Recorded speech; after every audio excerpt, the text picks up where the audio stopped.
দেখেন, যারা ইয়াং বয়সে যারা আছেন বা যাদের একটা টাচ ফোন ঘরে আছে, দেখেন আপনার একটা ছেলে আছে বা আপনি লেখাপড়া করাইতে আছেন, আমি আপনার একটা পরামর্শ দিই যে এখন বর্তমানে বাংলাদেশের যে অবস্থা, একটা চাকরি লইতে গেল আপনি 20 থেকে 30 লাখ বা 10 লাখ টাকা ঘুষ ছাড়া আজকে চাকরি হয় না।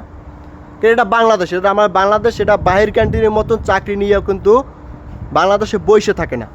তাহলে আপনাদের আমি একটা ছোটো কন্টেন্ট ক্রিয়েটার হিসেবে একটা পরামর্শ দেব, যেটা আপনারা শোনেন বা যার ভালো লাগে ইউজ করবেন, ইনশাল্লাহ সফলতা পাইবেন। আপনার ছেলে যদি থাকে তাকে একটা পেজ খুলে একটা টাচ ফোন ধরাই দেন, তাকে বলেন যে তুই ভিডিও বানা, তুই নিজের ইচ্ছে মতন ভিডিও বানা। তাইলে ও যদি এই ফেসবুক বা ইউটিউব থেকে সফলতা পায়, তাহলে আপনাদের মতন আমি মনে করি 10টা পরিবারও চালাইতে পারবে।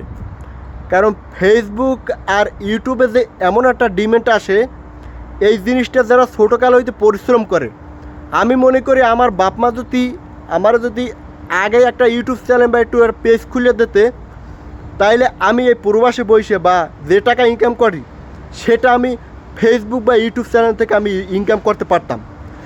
কারণ এই ফেসবুক আর প্ল্যাটফর্মে আর ইউটিউব প্ল্যাটফর্মে প্রচুর পরিমাণ ধৈর্য লাগে। তাহলে যারা ইয়াং বয়সে যারা আছে, আপনাদের ছেলে মেয়ে যারা আছে, তাদেরকে ধরেন ছেলে মেয়ে বাদ আপনার ছেলেকে একটা পেজ খুলে দিতে পারেন।